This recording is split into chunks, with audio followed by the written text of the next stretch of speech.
You walk into a party. Someone across the room says, "I'm fine," and laughs. Everyone else moves on. You don't. Something in their jaw, the half-second delay before the smile, the way their eyes didn't follow. You clocked it instantly, and now you can't stop watching them. Nobody taught you this. You didn't read a book on body language. You just know. Here's the thing, that skill didn't come from nowhere. It came from a childhood where reading the room wasn't a party trick. It was protection.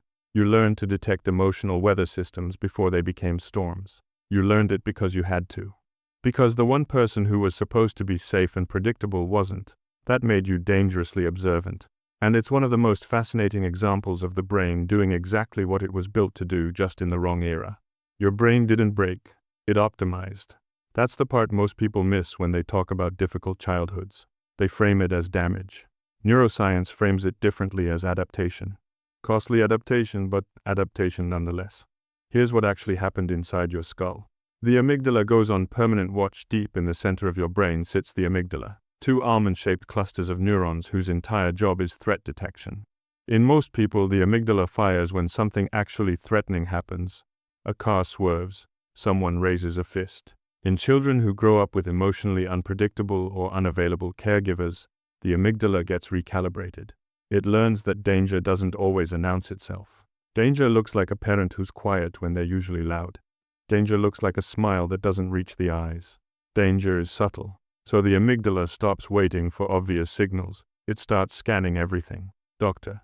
Martin Teicher at Harvard Medical School spent decades studying how early stress physically reshapes the developing brain. His research found that children raised in emotionally neglectful environments show measurable differences in amygdala reactivity. Their threat detection systems fire faster, more often, and at lower thresholds than their peers. The brain essentially lowers the alarm sensitivity. Better 1,000 false positives than one missed threat. The insula and the body that listens. But the amygdala isn't working alone. Paired with it is a structure called the insula, the part of your brain that processes interoception. That's your body's internal sense of itself. The knot in your stomach, the tightness across your chest when something feels off, the sudden drop in your gut before you consciously understand why. Children who couldn't rely on verbal communication for safety signals learned to trust these body-based cues instead. The insula became finely tuned, hypersensitive. A biological early warning radar running 24 hours a day. This is why as an adult you feel things in rooms before you think them. Someone's energy shifts and your stomach knows before your brain catches up. Mirror neurons and reading people. There's a third piece. Your mirror neuron system, the network that fires when you observe someone else's emotional state, essentially simulating their experience inside your own body, becomes extraordinarily active in children who need it to track caregiver moods for survival. Researcher V.S. Ramachandran called mirror neurons the neurons that shaped civilization. In emotionally neglected children, this system gets trained intensively and early. You didn't just watch your caregiver's face. You practiced reading it thousands of times before you were 5 years old. That's more repetitions than most people get in a lifetime. The result is an adult who walks into a room and within 60 seconds has processed micro-expressions, vocal tone shifts, postural changes, and eye contact patterns all below conscious awareness. It feels like intuition. It's actually pattern recognition built on thousands of hours of high-stakes practice. The brain is efficient. It kept what kept you safe. The problem, which we'll get to, is that it never got the memo that you're not in danger anymore. This didn't start with you, it didn't start with your parents either. It goes back roughly 2 million years to a time when reading another person's emotional state wasn't a personality quirk. It was the difference between eating and starving, between belonging to the group and being cast out alone. The attachment system was built for survival. Humans are the most dependent infants on Earth. A foal can walk within hours of birth. A human child needs years of total care before it can function independently. This creates an extraordinary vulnerability, and evolution's solution was the attachment system. The attachment system is a biological drive, as fundamental as hunger or thirst.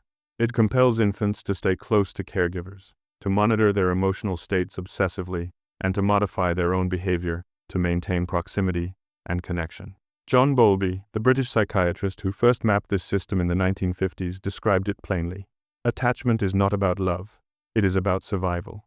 A securely attached child learns that the caregiver is predictable, safe, They can afford to stop watching and start exploring. Their nervous system gets to rest. But a child with an emotionally unavailable or inconsistent caregiver never gets that signal. The nervous system never receives confirmation that the threat has passed. So it keeps scanning, keep watching, keep analyzing every flicker of expression for information about what comes next. The unpredictable caregiver is the most dangerous kind. Here's what evolutionary psychology reveals that feels almost cruel in retrospect. A consistently cold caregiver is actually easier for a child's nervous system to adapt to than an inconsistent one. The brain can build a stable model around predictable coldness. It hurts, but it's legible. The inconsistent caregiver is neurologically destabilizing. Sometimes warm, sometimes distant, sometimes present, sometimes gone, sometimes the smile is real, sometimes it isn't. The child's brain cannot build a reliable model. So instead of relaxing its vigilance, it intensifies it. It dedicates more and more processing power to the problem of reading this one unpredictable human. Psychologist Mary Ainsworth's landmark strange situation studies in the 1970s documented exactly this. Children with inconsistent caregivers developed what she called anxious-ambivalent attachment, a pattern defined by hypervigilance, emotional intensity, and an inability to self-soothe. Their nervous systems were locked in a permanent state of alert. They became expert readers of people. Because the cost of misreading was too high. Where it breaks down in the modern world, that skill carried forward. Of course it did. The brain doesn't file skills away just because the original threat is gone. So now you're 32 or 45, sitting in a work meeting. Your boss pauses half a second too long before answering a question. Your amygdala fires. Your insula tightens. Your pattern recognition system, trained on thousands of hours of reading a face that mattered, kicks into full gear. Except your boss is just thinking about lunch. The machinery is the same. The context is completely different. And that mismatch between an ancient survival system and a modern environment is where the gift starts bleeding into exhaustion. You're not broken. You're running 2 million-year-old software on a problem that doesn't require it anymore. The question is whether you can learn to choose when to run it. Phase 3, Section 4, the evidence. This isn't theory. The data is uncomfortably specific. What the research actually shows. In 2010, Dr. Martin Teicher and his team at Harvard published findings that should have made front-page news. Using MRI imaging, they compared the brains of adults who had experienced childhood emotional neglect against those who hadn't. The differences were structural, measurable, permanent. The neglect group showed increased gray matter density in regions associated with facial emotion processing. Their brains had literally grown more tissue dedicated to reading other people. The threat detection circuitry wasn't just more active, it was physically larger. Your hypervigilance isn't a habit, it's architecture. A 2019 study published in the journal Development and Psychopathology went further. Researchers tracked children from emotionally neglectful homes into adulthood and measured their performance on tasks requiring recognition of subtle emotional cues, micro-expressions lasting less than 1/5 of a second on screen. The neglect group outperformed controls by a significant margin. Not slightly, significantly. They were faster, more accurate, across every emotional category tested. Where these people end up, here's where it gets interesting. Psychologist and trauma researcher Bessel van der Kolk, author of The Body Keeps the Score, has noted repeatedly in clinical observations that survivors of childhood emotional neglect cluster in specific professions at rates above the general population. Therapists, nurses, social workers, writers, actors, negotiators. Think about what those jobs require. The ability to sit across from another human being and know what they're feeling beneath what they're saying. To detect the gap between the presented self and the actual self. To read the room before the room has said anything. These are not learned professional skills for many of these people. They arrived with them. The career was the obvious container for an ability that had been running since childhood. A survey conducted by the nonprofit ACEs Connection studying adults with high adverse childhood experience scores found that respondents consistently rated themselves significantly higher on empathy and social perception measures than the general population average. 81% reported feeling they could sense others' emotions before those emotions were expressed verbally. 81%. The therapist's couch confirms that clinical evidence mirrors the laboratory data. Dr. Pete Walker, a psychotherapist who specializes in complex trauma, has documented extensively in his clinical work that clients with emotionally neglectful childhoods share a remarkably consistent profile. They describe knowing from a very young age that something was wrong in the house before anyone spoke. They described tracking a parent's footsteps in the hallway and knowing from the sound of the walk what kind of night it was going to be. The sound of a walk before the door opened. That level of perceptual calibration doesn't develop in safe environments. It develops under pressure, over years, with survival as the motivator. The nervous system treated it like any other critical skill it practiced until it became automatic. Comment brain emoji below if you've ever known someone's mood from a sound, a pause, or a single word before they said anything real. The cost hidden in the data. But here's what the same research also shows, and this part gets discussed far less. The same studies that document heightened perceptual ability also document elevated rates of anxiety disorders, chronic fatigue, and difficulty in close relationships among this population. The Taisha research noted that the structural brain changes associated with enhanced threat detection also correlated with hyperreactive stress responses and difficulty distinguishing safe situations from dangerous ones. The skill and the suffering share the same source code. You can't surgically remove one without addressing the other, which means the path forward isn't about dismantling what you built. It's about learning to control when you deploy it. That, as it turns out, is entirely possible. Everyone wants to call it trauma, wrap it in clinical language, file it under damage and move on. That's too simple.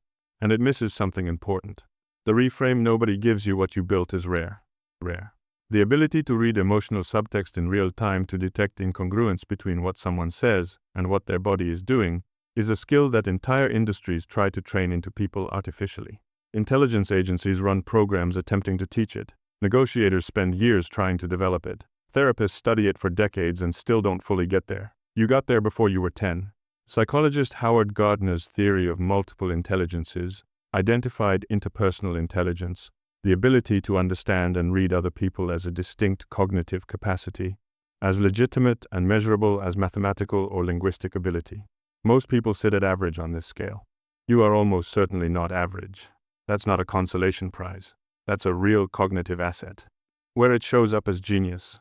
Look at the biographical profiles of people who demonstrate extraordinary interpersonal ability: master negotiators, transformational therapists, writers whose characters feel unnervingly real, leaders who somehow always know what a room needs. The pattern repeats. Barack Obama, raised by a mother who was loving but frequently absent, shuttled between caregivers and continents, is described by nearly every person who has worked closely with him as possessing an almost supernatural ability to read a room and mirror back to each person exactly what they need to feel heard. Journalist David Remnick noted that Obama could walk into a meeting with 20 people holding 20 different agendas and leave every single one of them feeling like he understood their specific concern. That's not charisma. That's calibration, built early. Under pressure.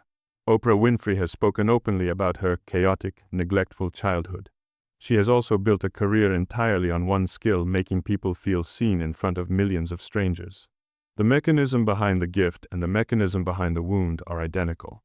The nuance that changes everything. Here's the plot twist hiding inside the plot twist. Research by psychologist Elaine Aron on highly sensitive people, a trait that overlaps significantly with childhood hypervigilance. Profiles found that high sensitivity is not inherently pathological. In stable, supportive environments, highly sensitive individuals consistently outperform their less sensitive peers on creativity measures, leadership effectiveness, and relationship satisfaction. The same trait that produces anxiety in threatening environments produces extraordinary depth and connection in safe ones. This means the variable was never you, it was the environment. You were a high-resolution instrument placed in a situation that punished sensitivity instead of rewarding it. The instrument isn't broken. It was just pointed at the wrong thing for a long time. The real cost and why it matters to name it. None of this means the cost isn't real. It is.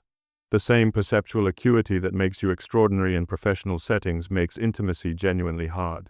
When you can read everyone, it becomes nearly impossible to turn that off with a partner. Every micro-expression becomes data. Every pause becomes a question. Every slightly flat tone becomes a potential storm system to track and prepare for. Relationships require the ability to not analyze, to sit in ambiguity without your nervous system treating it as a threat, to let someone be quiet without immediately scanning for what the quiet means. That is the specific tax this gift charges. Dr. Susan Johnson, developer of emotionally focused therapy, describes this pattern in her clinical work as the vigilant lover. a person who is exquisitely attuned to their partner's emotional state, but chronically unable to trust the safety of the relationship itself. They see everything, they feel everything, and they cannot rest. Seeing everything is exhausting when you can't choose to look away.